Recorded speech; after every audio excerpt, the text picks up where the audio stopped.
ঢাকার শহর রাজধানীর শহর, অথচ এই শহরের যে অস্বাভাবিক এবং অনিয়ন্ত্রিত যানজট তা দেখে বোঝার কোনো উপায় নেই যে এটি রাজধানীর শহর।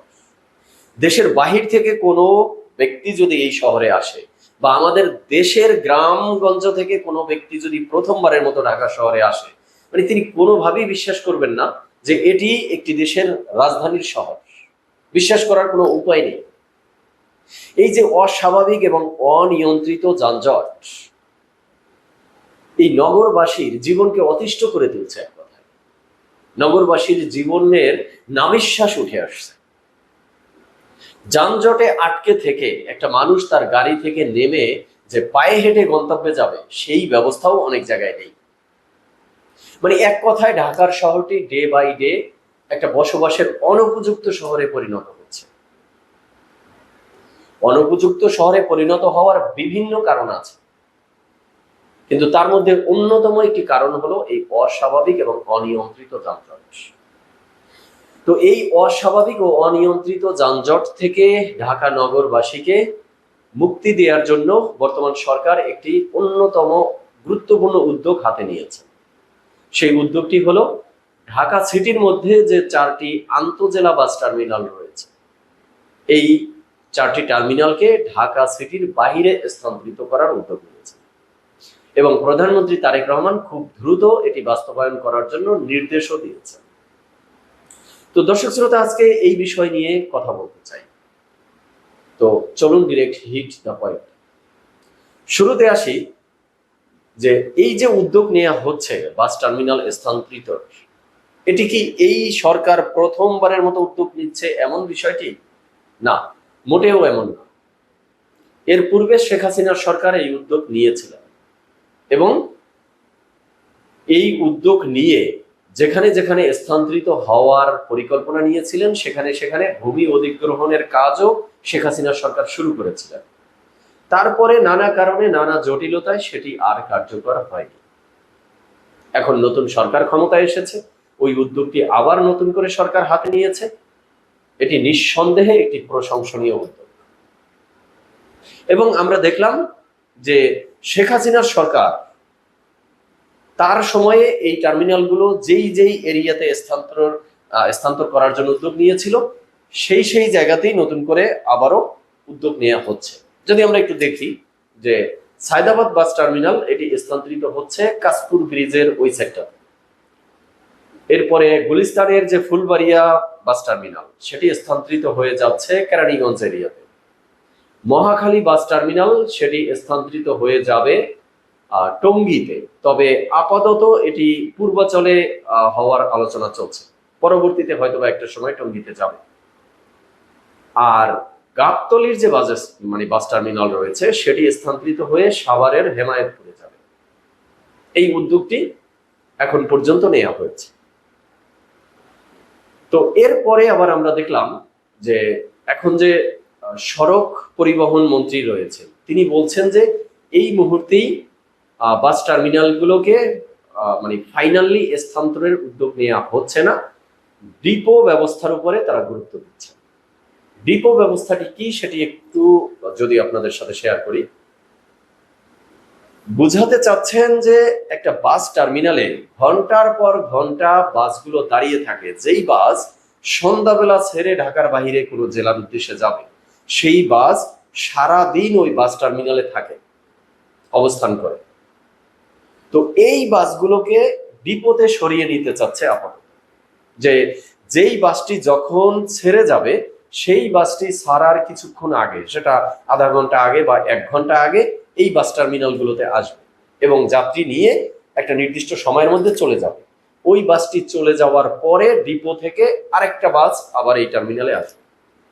তার মানে টার্মিনাল থাকতেছে ওই যে 4টা জায়গার কথা বললাম, কাশপুরে, কেরানীগঞ্জে, ওইদিকে পূর্বাচলে, এরপরে হেমায়েতপুরে, সেখানে ডিপো করা হবে।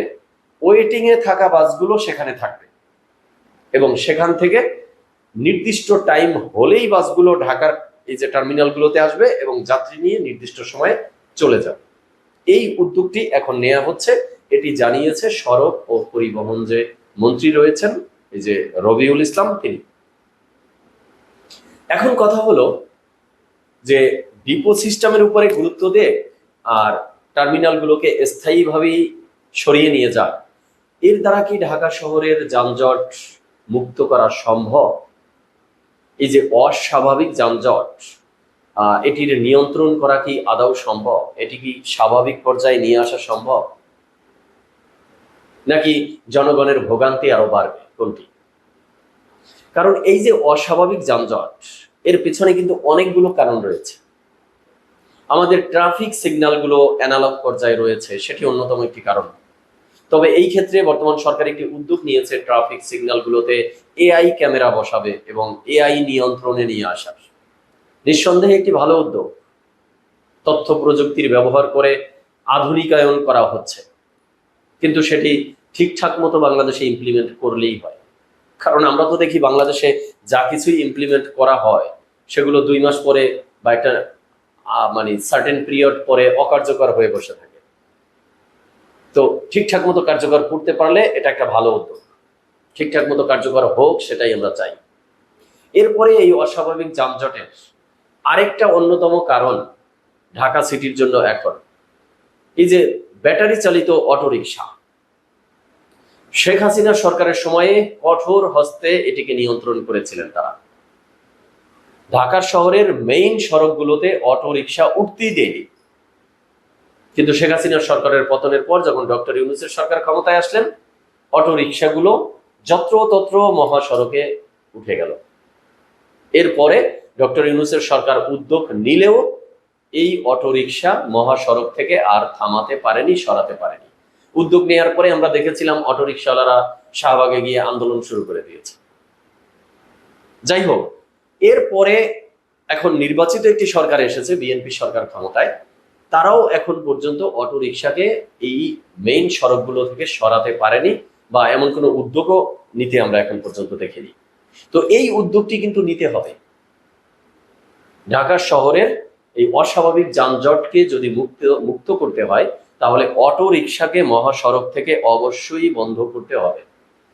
কারণ এই অটোরিকশাওয়ালারা মহাসড়কগুলোতে উঠে যেভাবে তারা চালায়, মনে হচ্ছে যে তারা বিমানের পাইলট হয়ে গেছে, কোনো নিয়ন্ত্রণ নেই। এবং এই রিক্সায় আমি কয়েকদিন বসে দেখেছি, এদেরকে বললেও যদি বলি যে একটু সাবধানে চালান বা একটু স্লো চালান, এরা শুনে না কারো কথা। একটা আরেকটার সাথে লাগিয়ে দিচ্ছে, যেখান থেকে যেই জায়গা দিয়ে যায় না সেই জায়গার মধ্যে ঢুকিয়ে দিচ্ছে, রং সাইড দিয়ে ঢুকিয়ে দিচ্ছে। যানজটের অন্যতম একটা কারণ হয়ে দাঁড়িয়েছে এটি। তো এই অটোরিকশার বিষয়টিকে সরকারের আমলে নিতে হবে, মহাসড়ক থেকে বন্ধ করতে হবে, এটা একটা বিষয়। আরেকটা অন্যতম কারণ এই অস্বাভাবিক যানজটের, সেটি হলো ফুটপাত। এই যে ফুটপাতে যে ব্যবসা খুলে বসেছে, ফুটপাতগুলো মানুষের হাঁটার পথ, কিন্তু সেখানে বিভিন্ন ধরনের টং দোকান বসে আছে। এগুলো মুক্ত করতে হবে, উচ্ছেদ করতে হবে এটা না, উচ্ছেদ করতে হবে এদেরকে পুনর্বাসনের মধ্য দিয়ে।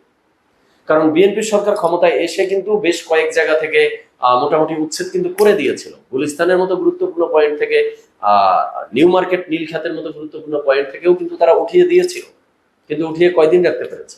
এরপরে তো দেখেছি বিএনপি সরকার বা বিএনপির দলের পক্ষ থেকে মোটামুটি দাগ কেটে একদম মনে হয় যেন স্থায়ী করে দিয়েছে যে আপনারা এখানে বসবেন, যেটি নিয়ে অনেক সমালোচনা হয়েছে যে বিএনপি এটি কি করলো।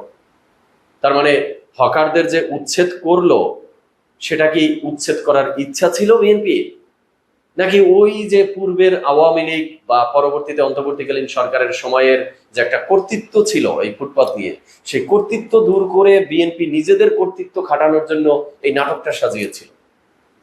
যাই হোক, পরবর্তীতে দেখলাম সাদা সাদা দাগ কেটে নির্দিষ্ট করে বসিয়ে দেওয়া হয়েছে, আপনারা এখানেই বসে। তো এইভাবে হুটহাট করে উচ্ছেদ করলে হকার উচ্ছেদ করা পসিবল না, বরং তাদেরকে নিয়ে ভাবতে হবে, তাদেরকে পুনর্বাসনের ব্যবস্থা করতে হবে, তাদের কোনো অল্টারনেটিভ কর্মসংস্থানের ব্যবস্থা করার প্রয়োজন হলে সেটিও করতে হবে। তারপরে হকার মুক্ত করে এই ফুটপাতগুলোকে অবমুক্ত করতে হবে। যদি এটি না করা যায়, তাহলে যানজট মুক্ত করা যাবে না। তো আশা করি সরকার এই যে এআই ক্যামেরা প্রতিস্থাপন ট্রাফিক সিগন্যালে এই উদ্যোগ নিয়েছেন, এরপরে এই যে আন্তজেলা বাস টার্মিনালগুলোকে সরানো অথবা ডিপো সিস্টেম করার উপরে গুরুত্ব দিচ্ছেন, তার পাশাপাশি অবশ্যই এই অটো রিক্সাগুলোকে মেইন সড়ক থেকে সরাবেন এবং এই হকার মুক্ত করে ফুটপাথগুলোকে অবমুক্ত করে দিবেন। এই উদ্যোগগুলো যদি একই সাথে করতে পারে তাহলে মনে হয় ঢাকার শহরের যে অস্বাভাবিক যানজট সেখান থেকে কিছুটা স্বাভাবিক রূপে ফিরে আসা সম্ভব। এই নগরবাসীর স্বস্তির নিঃশ্বাস ফেলা কিছুটা হলেও সম্ভব হবে। তো দর্শক শ্রোতা, আজকে এই পর্যন্তই। আপনারা আপনাদের মতামত জানাবেন। সবাই ভালো থাকবেন, সুস্থ থাকবেন। ধন্যবাদ সবাইকে।